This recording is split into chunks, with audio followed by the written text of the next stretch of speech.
Item 2.7, the Task Force on Workforce Job Creation and a Strong Economy. Chancellor Harris. Thank you, Vice President Estolano, members of the board. It really is a pleasure to be coming to you today and asking for your support of the work of your task force on workforce jobs and a strong economy.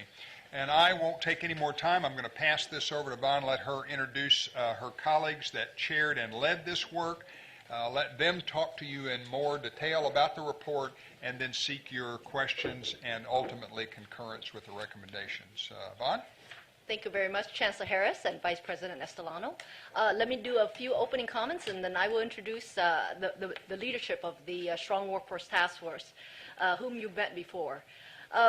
1 year ago, in November, you formally commissioned what we now fondly call the Strong Workforce Taskforce to look at and identify policies and strategies that can close the gap on 1 million more skilled workers valued by industry needed by California.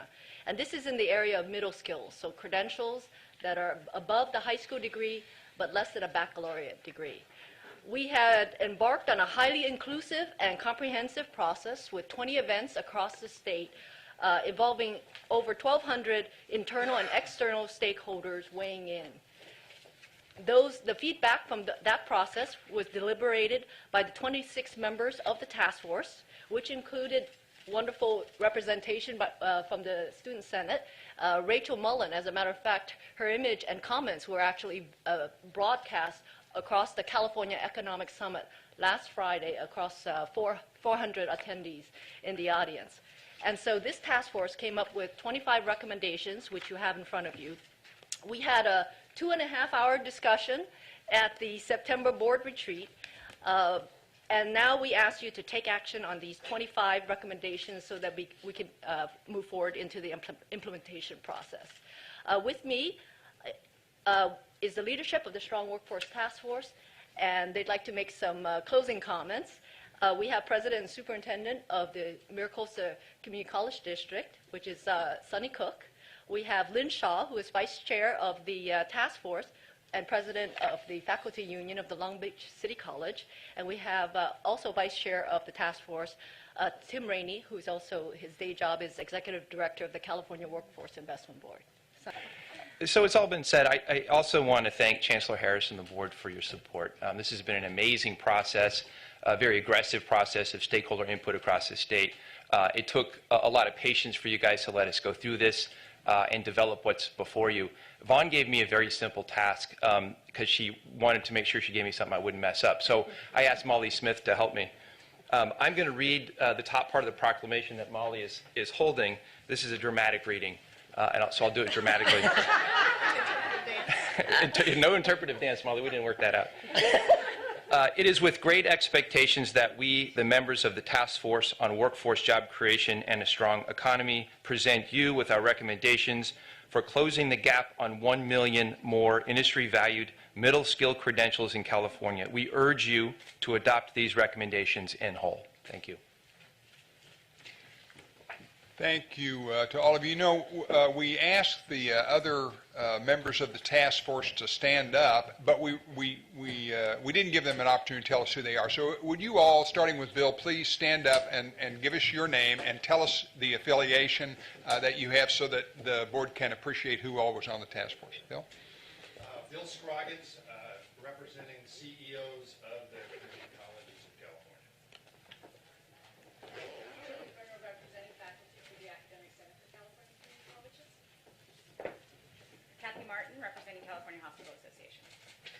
Nicole Rice, representing California Manufacturers and Technology Association. Molly Smith, Palomar College, representing California Community College Association of Occupational Education, the CTE workforce professionals in the state. Linda Wall, representing the trustees of California Community Colleges. Lionel Wiggins, representing the Academic Senate for California Community Colleges. I think that's everybody, and of course you've met our colleagues across the front. I just, again, want to express my appreciation. I had the good fortune of attending every one of the task force meetings, and I can tell you these folks worked very hard. And in between meetings, they worked even harder to try to take what came out of those meetings, get it down on paper, get it back, and then have the thick skin to have to listen to, no, this wasn't right, and yes, that's right, and then do it all over again. So the task force did its work in about 9 months, if you include the time that it took to network this up and down the state and a number of public meetings. It's probably one of the most exhaustive processes involving more Californians, both in our community college work and in the employer community that I have ever seen. And of course, as the board knows, you got the detailed recommendations at your retreat last time around, and it is our pleasure to now recommend that you approve the recommendations of the task force. Thank you, Chancellor Harris. I think we're going to go to public comment now. Lionel Wiggins, followed by Gustavo Herrera. Good afternoon. Members of the Board of Governors and Chancellor Harris, my name is Lionel Wiggins. I am a CTE counselor from Pasadena City College. And I'd just like to say it's been a pleasure serving on the Strong Workforce Taskforce, representing the Academic Center for California Community College. I'm also appreciative for my college allowing me to serve our system from my unique vantage point as a CTE counselor. In this role, I am able to inspire career awareness and exploration in the secondary to post-secondary pipeline, assist adult learners by helping them integrate into our career pathway structure, as well as help to ensure students progress toward their educational objectives in a timely manner. As you've read in the recommendations and report, there aren't too many counselors throughout our 113 colleges hired to work primarily with this population of students. I implore you to consider adopting all 25 of these recommendations as an integrated unit. But I must confess that I'm partial to those that directly impact student success and give learners tools to raise their standard of living for their families. I'm partial to those elements that cultivate a sense of self-sufficiency and internal fortitude, which provides a foundation for increased skill level acquisition and a laddered approach to career building. Additionally, as a task force, we ask that you adopt all 25 recommendations because collectively, they generate momentum and help us to do what my EWD dean calls eliminate FUD. FUD. Fear, uncertainty, and doubt. As students and families consider career pathway options, they must be able to access and trust the quality of the labor market data that supports these regionally defined opportunities. With increased focus on workforce data and outcomes that tie a student identifier to progression, we will be able to limit the number of students entering community colleges or graduating without an informed career path. Board of Governors, I ask that you adopt all 25 recommendations as submitted because they will enhance system-wide confidence in CTE, and ultimately because doing so leaves no room for FUD. Thank you for your time. It's going to be hard to follow. Terrific. Thank you. Thank you, everyone who took the time out to give your comments to us today. Let's move to questions or discussion from the board members. Board Member Belansky. Okay. I want to start off by once again thanking the task force for all of their hard work, for listening to many comments that people have made throughout the state, and for doing this in a very quick manner, in my opinion, when I watch how long it does take to do things in the community college system. And they're shaking their heads, yes. And I want to thank Vice Chancellor Tom Quinlivan for her leadership. Thank the people that came forward today to endorse this and to put that on the record that we need to do something about this. As we move forward, because I anticipate this will get voted in today. As we move forward, I do want to encourage that as the implementation plan is developed, that the Academic Senate for the California Community Colleges are kept strongly involved in the process. not only in the areas of CTE faculty or in the areas of funding, which are clear areas of involvement, but just in general, because this is about curriculum. This is about programs of study, instruction, student services. I also hope that it's an opportunity to inspire the legislature to provide funding for students who need higher level skills to get employed. And I think earlier this year, in March and in May, when we approved the final 15 pilot baccalaureate programs, almost entirely they were about CTE. And again, they were doing labor market information that showed that with a bachelor's degree, you could get higher level skills and employment in areas that they were desperately needing people. So, I mean, all of this effort through the last year is critical. I look forward to being kept up to date on the implementation plan. And because of something that I didn't even think of until I read the executive summary that was provided this time, I look forward to seeing whatever may be brought forth about requiring changes in statute or in regulations so that we can clearly look at that and do that quite well.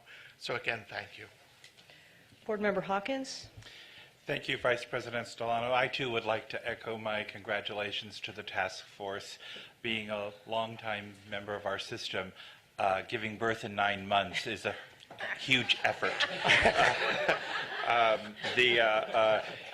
So Van, we got to make sure that the baby doesn't die. In this case, we have to move forward. So I want to make sure that the implementation piece gets the focus it needs. And I'd be curious: is it too soon to know any type of projected timeline for implementing some of this? That was the one thing that I was hoping to, maybe the task force had some recommendations to, but I didn't see it in the material. Maybe I missed it, but that would be my main question. Although we do intend to come forward to the board with an implementation plan after the first of the year, I think one of the exciting things that's happened, one of the recommendations is for improved data on the work that our students are doing. And just in the last couple of days, we have seen the early reports on the skill builder on our scorecard that will encompass some of the CTE students that are coming to us for upgrade in their current post or to make themselves competitive for new positions. And some of those data are really remarkable. And so to answer your question, the work of the task force is already beginning to be put into place, and we will have a detailed implementation plan for you, probably at either your January or March meeting. Vaughn, anything to add to that? January is good. Board Member Sumner? We can do it. I think you did it. I mean, that was always my motto in the military, so I'm really proud that that's up there. So I'm just really impressed with what I've seen over the last 9 months, and just to see and listen to everybody here giving their reports, and to be within the CTEs as being a nurse, being in the military, and the importance of giving our people credit, whether they're a veteran or not, people credit for what they do. We are so well trained. I mean, we know what to do, but we need to give people credit. When you look around, especially as the world is now, unfortunately, the CTEs with nursing, I mean, to go out and to have a veteran who comes back, who's been in the field, that can get credit, whether they're a mechanic or just somebody that's out there to work with your community. They are the ones that are going to save our lives, and they are the ones going to, pass it on forward. So, Kathy, thank you so much. I've met you before from the CNA, but the nurses, and yes, I'm a little, when it comes to veterans and the CTEs with nursing, but it's just hugely, so I'm just so proud to be a part of this and look forward to the future and implementing this, because it's just the beginning. And, I think you're going to need to have each carry a lunch back on each shoulder, because it's going to take the whole community to get involved. But I think if the more the community gets involved, and with the board in support of this, I think it's going to be a huge success. So my hat's off to you. Board Member Shaw?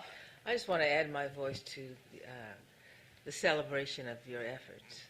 But I had a question, just and anybody can answer this. What did you learn that you really did not know? That's a great question. You know, there was a lot. I will just say for me, I've been in workforce development for almost 20 years now in 2 different states. I will say I learned from almost every task member. I will say the one thing that I learned that was not shocking, but probably an updated piece of information was how quickly the workforce is changing in some fields. It's changing within 6 months. Yeah. And that means we need to be changing how we approach teaching our students and how we approach preparing them. And that in and of itself is a daunting task. So that I would say that was my takeaway. And I, of course, have to respond to you because we have the same name. We're still trying to determine if we're related. You might remember we talked about that before. I was really so happy that industry really connected with CTE faculty and the issues of faculty in a way that was kind of unexpected. So I was very happy about that. I mean, today, it was like industry person after industry person coming up here, and I could have said, you know, I mean, I wanted to cry. It was so great because I feel like they really are partners. They really have a stake, just like CTE faculty have a stake, and all faculty. And I just want to assure you that my eagle eye, as a faculty member, is going to be on this implementation process. I would like to respond. One of the things that I learned in this process that I didn't know and really disappointed me was how underappreciated and undervalued our CTE faculty across the state be. And so in addition to the implementation of these recommendations, we need to pay some attention to that over the next months and years, because I don't think any of us had that feeling of career tech faculty. But if that's the way they think we feel, then we have a perception problem we need to fix. So before, Member Avalos, and then I'm going to make some comments. Tim. Oh, I'm sorry, Tim. Go ahead. No, I can't top any of that, but I do. but I'll say something anyway. The level of consensus around the state, I think, was a little bit surprising. People say we've got to align this thing regionally. We've got to really connect what happens in the colleges and also K-12 to what's really happening in industry, but also with workers in labor markets. And around the state, everybody, I mean, the thousands of people we talked to all had the same idea. So there's this tremendous momentum built that just can't be stopped. So the consensus and the momentum and the feeling that we're going to pull off something big is real and tangible. And that's pretty exciting. And I got to sit next to Bryce Harris every meeting. He sat between Lynn and I so we can keep him, either keep him company or keep him straight. I don't know. He's a funny guy. Board Member Avalos. Yeah, thank you. So I attended one of the meetings in Silicon Valley, so I did see it firsthand. I appreciate everything you all did and brought in a lot of community folks and business folks. That was great. One of the comments that is really important is that now that we move into implementation, to me it's about jobs, right? And how do we make sure we're tracking the data that comes out of this? Because that will define the success of this program. That's right. Because ultimately, if we can get more students employed and we have data to support that, then this is a truly big success. So that's important.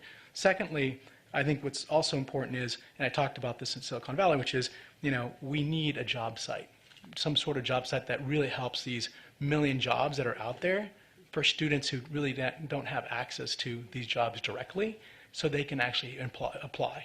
So it needs to be a process, it needs to be an application process that it facilitates success based on implementation, right? So I think that's another piece that's really important. And I'll reiterate what I said last meeting, which is we need to figure out how to work with our career centers on campus, right, to make sure they're really helping CTE students get jobs. Not just explore careers, but get jobs. That is the uniqueness of what we do in the community colleges around CTE that no one else can do at a 4-year school, in the sense that our CTE folks are ready to get jobs after 2 years or 3 years once they complete their associate's degree. And so to me, I just want to reiterate that we really try to figure out in the implementation phase, how do we do that? Thanks. Okay, so I'll take the chair's prerogative and make a few comments and maybe ask some questions. First of all, thank you again for your service. I think it bears noting that you did this in 9 months. It really was a tremendous effort, and to hear from you, Tim, the level of consensus up and down the state is very gratifying. A couple of comments, just to pick up on the issue of faculty and CTE faculty. I've had the occasion to talk with at the Academic Senate plenary, a session before that around diversity in hiring. And we talked about diversity in hiring faculty generally, but I think what we also really need to look at, with $63 million available for hiring in the next year, is the need to spend some of that money on CTE faculty.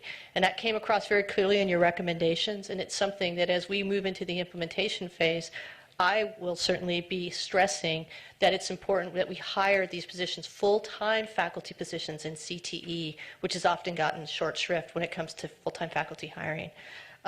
Second, in the area of curriculum development, I'll note that the most recommendations were in the curriculum area. And I think what I heard, and I went to a couple of your sessions and have certainly been talking to employers, what I heard again and again and again is the need for curriculum to be responsive, to be nimble, and your point, Sunny, about you have some of these jobs that are changing every 6 months. So I guess the question, I think it's a question, and maybe it's to Julie and David, can we speed up the curriculum development? And I guess it's Pam Walker too, right? To take it from 24 to 36 months to 12 months or 9 months, because that's what industry needs. I think it's going to depend on the field, but we're going to have to really retool the way we develop curriculum, and I thought your recommendations were excellent about having kind of modules developed that can then be promulgated throughout the system so people don't have to reinvent the wheel. I was very gratified by the level of faculty Academic Senate participation and commitment in this process, and I look forward to you all being a part of the implementation plan. And then lastly, on that implementation plan, I hope it comes to us in January. It's really important to me. As a number of speakers said, that's really where the rubber hits the road, implementation, timeline, and as Board Member Belansky talked about, what are the changes we need to make in our system? What are the changes that we need to have go to the legislature? And what are the things that we just need to pound the billy pulpit about here at the Board of Governors? You have many, many allies here on this board. Send us out, let us proselytize for you, but tell us exactly what we need to do to make it easier for us to achieve the goals you set forth in this report. And with that, I will entertain a motion from my colleagues. Second. Okay, I'll take Belansky as the maker of the motion and Hawkins as the seconder. All in favor, please signify by saying aye. Aye. Opposed? Abstentions? Unanimous approval. Thank you very much.